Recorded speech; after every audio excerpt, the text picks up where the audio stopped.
Looking through the lens, opinions of three friends. Looking through the lens, sometimes they don't make sense. And we are live. Welcome back, everybody, to another episode of Through the Lens. Today, we are going to review the movie, the one and only Judas and the Black Messiah, which just came out not too long ago. Directed by Shaka King, written by Will Benson, and by Shaka King and 4 more people. Yeah, this movie stars Daniel Kaluuya, Lakeith Stanfield, Jesse Plemons, Dominique Fishback, Ashton Sanders, Glee Smith, Darrell Gibson, and much more. Alright. We should point out Ryan Coogler also produced it. Ah, yeah. Hey, Ryan Coogler. Alright, I'm hosting today's episode. You know who I am? Is the Z to the E to the F to the ROS. On my left we have Patronus Gold. What's up, gamers? It's your boy, Patronus Gold. Being too close to the mic. On my shit. furthest left we have the one and only Sun Dude. Hi. Alrighty.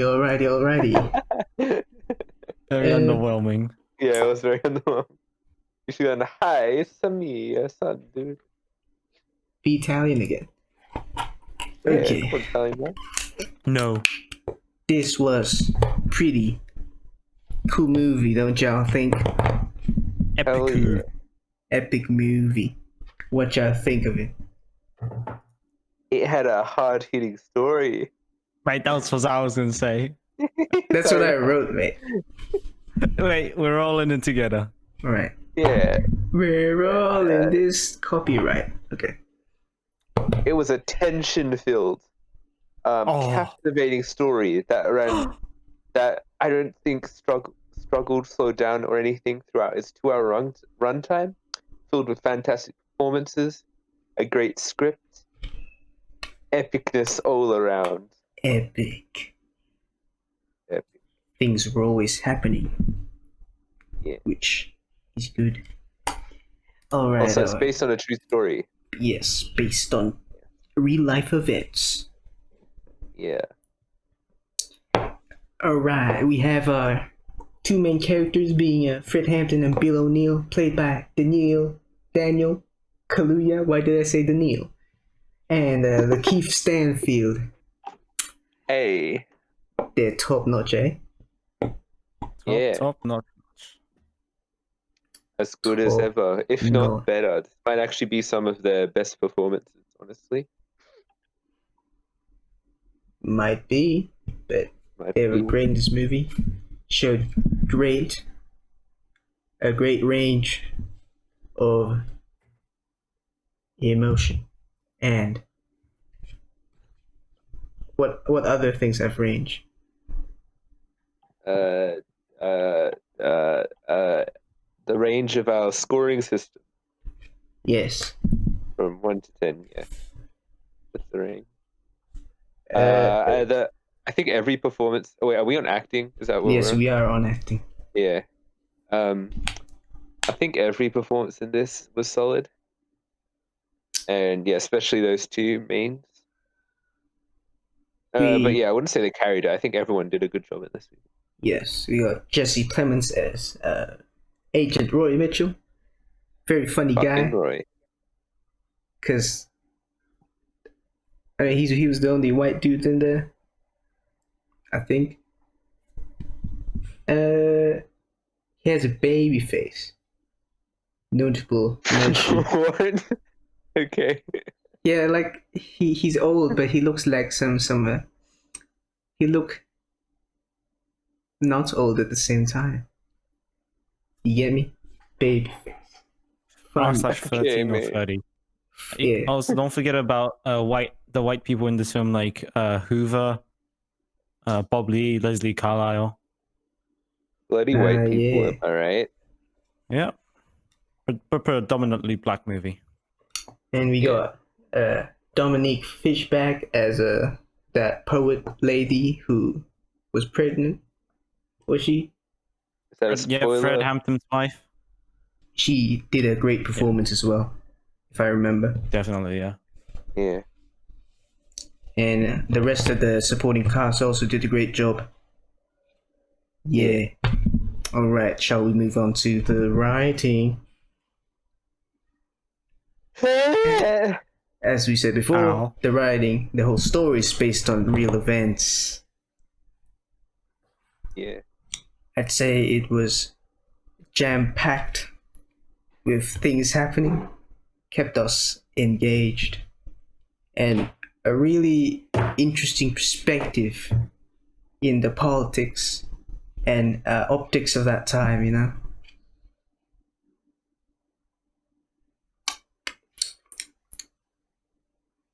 Anything else, boys? Yeah, I like how with the politics you get to see what's going on with like both sides, and kind of you get to see what's going on from both sides, even though you know what's right and what's wrong, but like it's interesting to see what they think. You know what I mean? That righteousness is subjective. Yeah. Also, actually, that might be a spoiler. I'll leave that. There's also good dialogue as well. Everyone. Excellent dialogue. Yes. Good dialogue.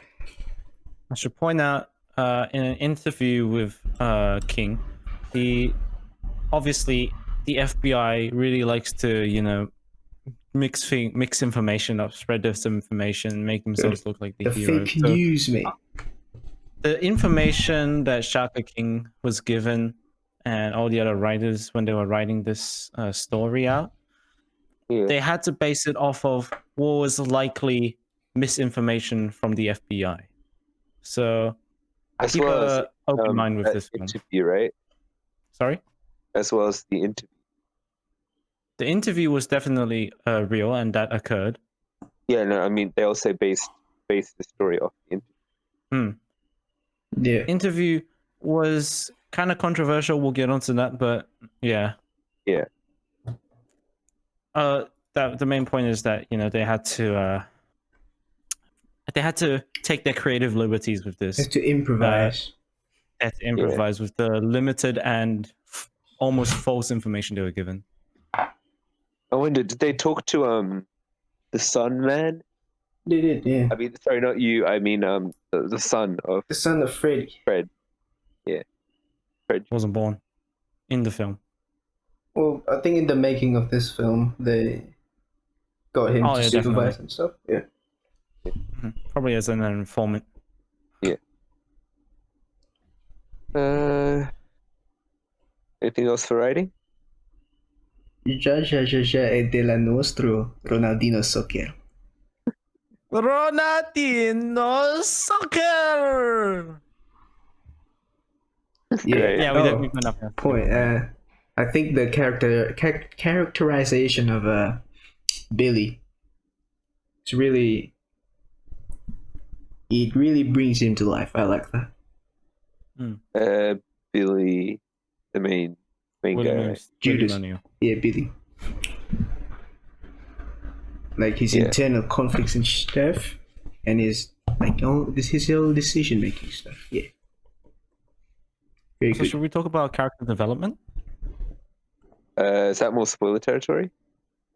Yeah, it's a bit spoiler. Because if you want to go specific with it, you might want to hit that. Spoiler zone it is. For now, we'll talk about some other things. Cinematography. All right. Very nice. We got that.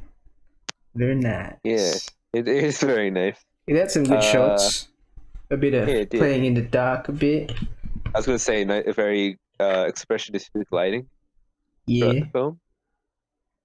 Very nice. Very apparent in the dark. Also, what else do I remember?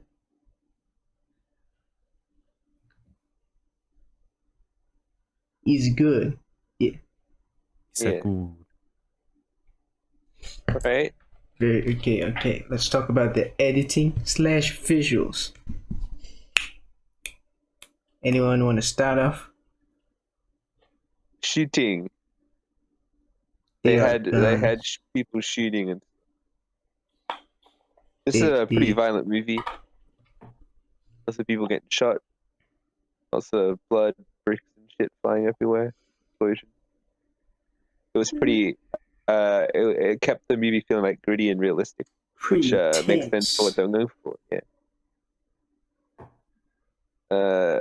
This also adds. There's also real footage that also comes with the authenticity of the film, because Be they would use that intertwined. interview that we're talking about.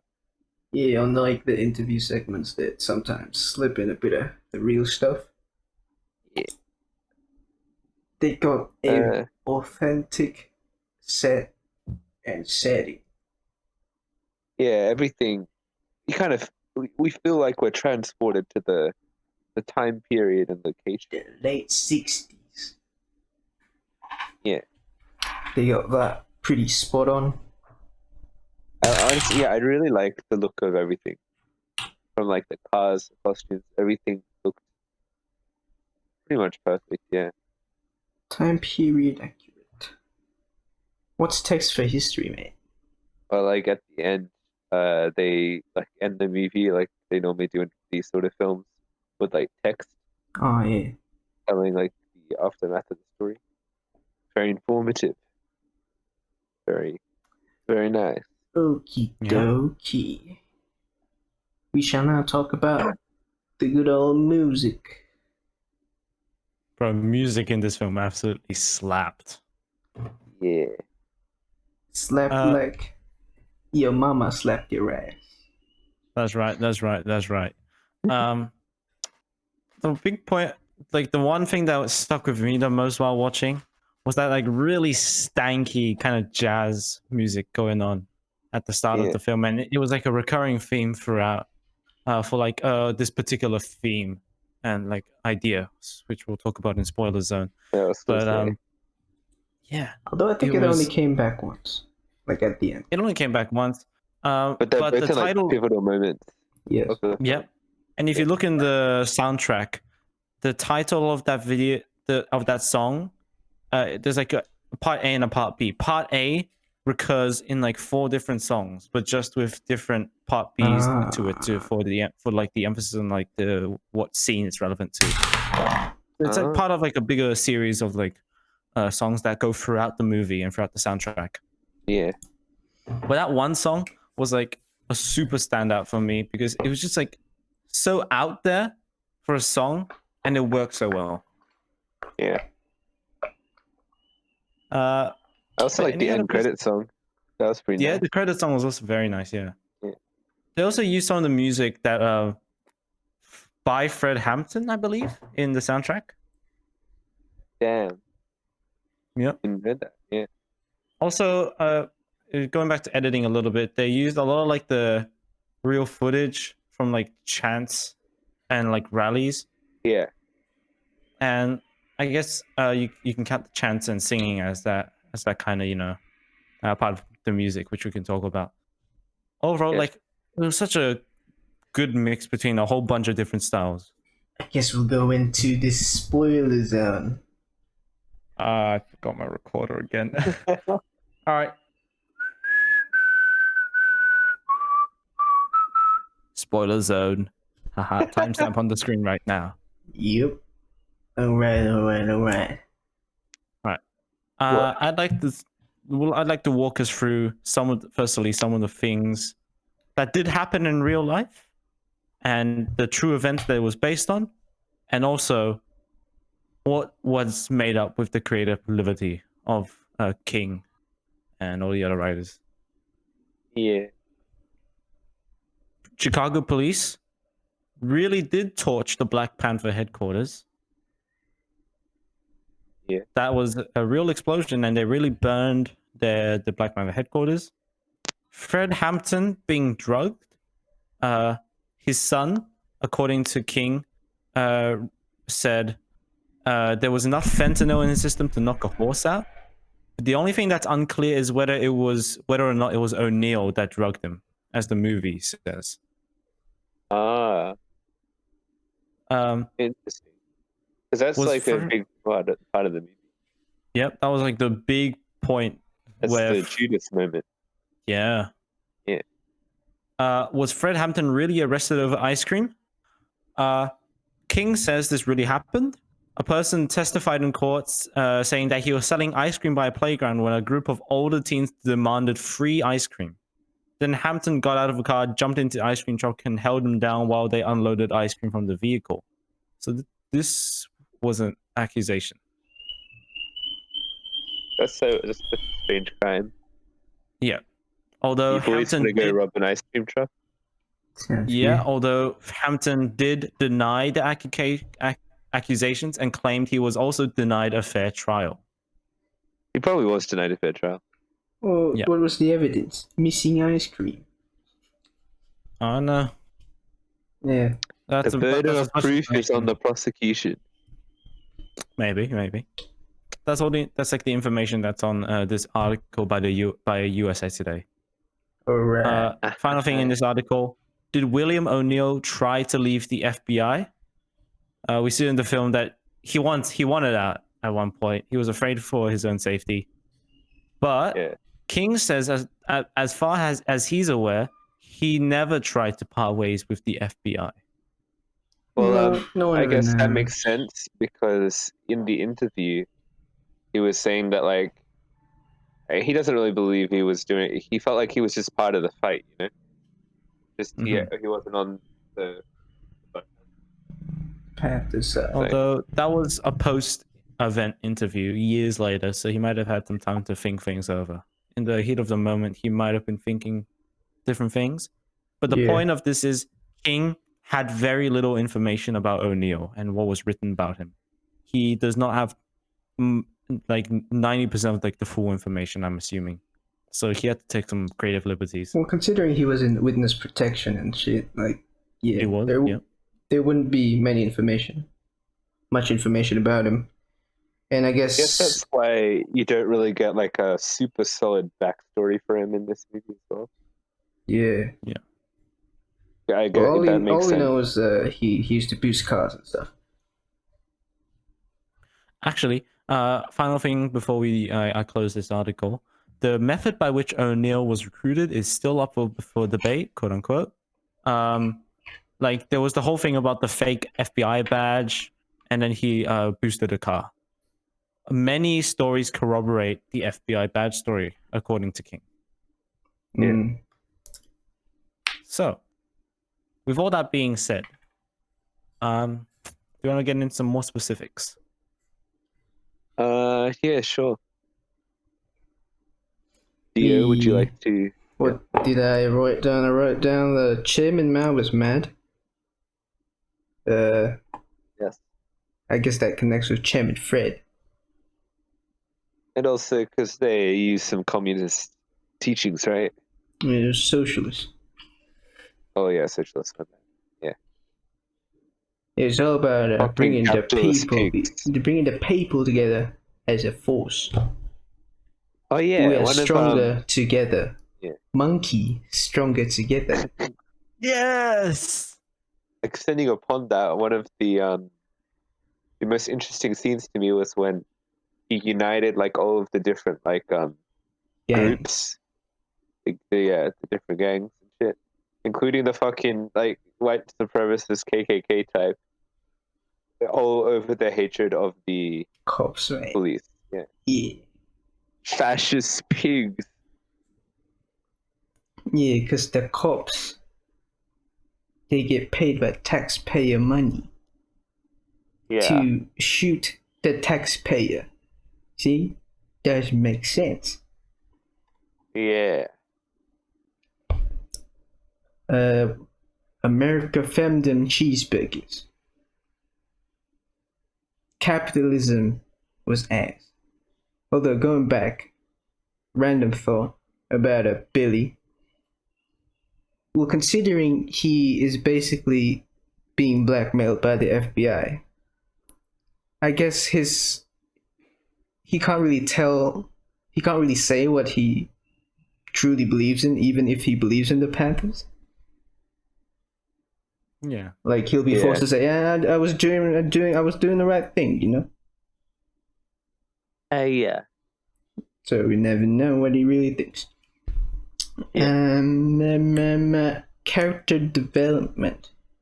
Throughout the movie, we see Billy's relationship with the people in the Panthers and Freddy develop, and he slowly takes a liking to them, therefore making it harder for him to like give information to Mr. Roy, or even try to drug Freddy. That was a hard decision for him. Definitely, Roy is a bitch. But he funny. But yes, he FBI pig, bro. Yeah. See, the FBI were like the CIA overseas, Yeah. which makes sense because FBI their dealings are federal, domestic, so they do the same shit overseas, but the CIA doesn't. They do it to foreign governments and foreign political groups, and they go fuck shit up. Yeah. All right. Another character development I want to talk about that was includes Deborah. Nam. Deborah. Deborah, at the start of the movie, she's like this shy person, poet, poet likes person. writing. But as the movie progresses, she becomes more of an activist, standing up more for things, wanting to rush into the burning building and all that. And by the end of the movie, her husband literally dies, and she can't do anything except stand her ground. Her progression as a character grows from this kind of shy girl to a really matured woman.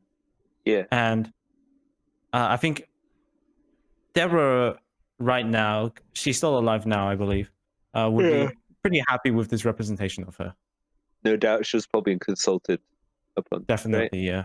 You'd have to expect that. Yeah. Also, with more character development, Mr. Fred himself, he has to tackle the responsibilities of being a leader with the responsibilities of being a father. That was character development. Yes, but unfortunately, he was not able to be a father as he died soon in the movie. Yes, mate. With 2 shots in the head. Yes, mate. Fun fact, they fired 99 shots in that house. Yeah. I was going to say a witness report of that night. The witness heard 2 shots being fired after those, like, what was it, like 97 shots, I assume. After 97 shots, a witness then heard 2 isolated shots. Those 2 shots would have been the 2 shots that killed Fred Hampton. Yeah. So they got most things that they could have been accurate down to the detail, accurate down to the minute details in this film. Yeah. Except we didn't count the gunshots, but I'm guessing it was 97. Yeah. Yeah. So you want to elaborate on the music, mate? Yep. So that jazz piece, it started when he was being this fake FBI agent, trying to do some crime and boost the car. Then it came back when he, as basically a real FBI agent, was about to kill someone. Was about to kill Fred, be involved in the assassination of Fred Hampton. Actually, it also came back when he was getting the actual FBI agent badge when that guy was in the car. Yeah, which is a clear juxtaposition to at the start. Yeah.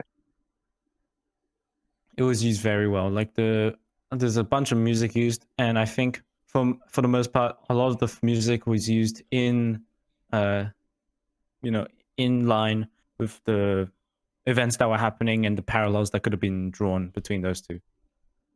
Yeah. Very cool stuff. And we also need to touch on the interview.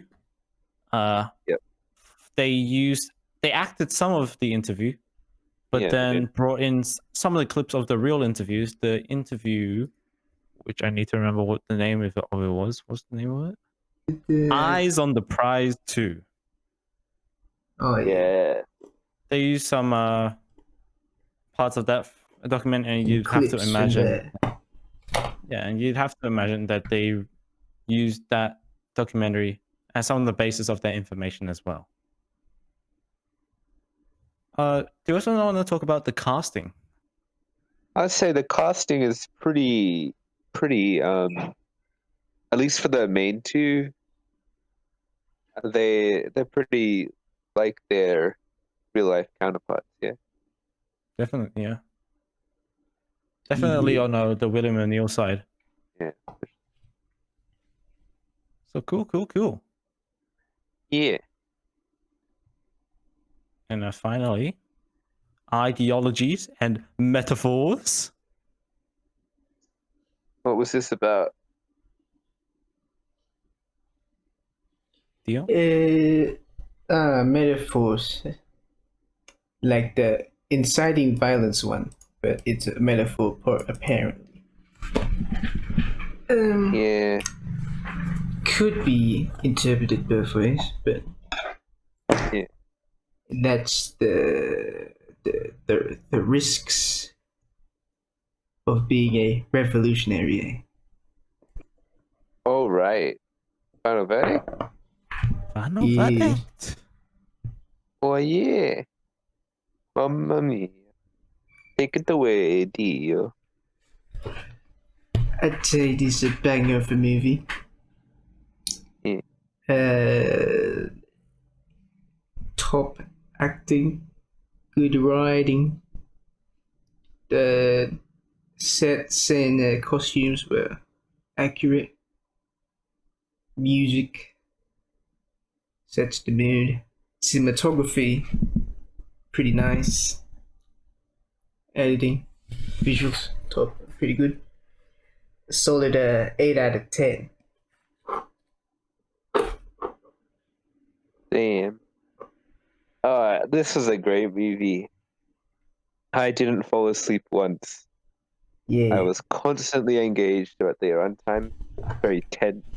Very invested in the story. I had no idea what was going to happen. I am not educated on history. Great acting, great writing, great everything. Honestly, like I can't find any flaws of this film. To be honest, I think this is a strong 9 to a light 10 for me. Nice. I'ma give it a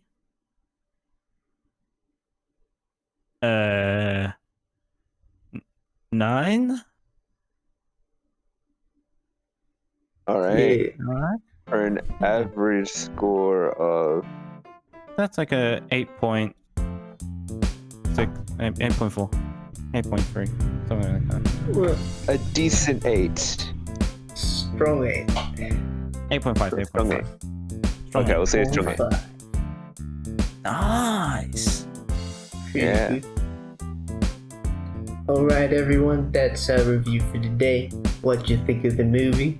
If you watched it, give us a like if you like if you dislike, subscribe if you haven't, tell us what to review next, and see you in the next episode. Bye bye. See ya. Mwah. Mwah mwah.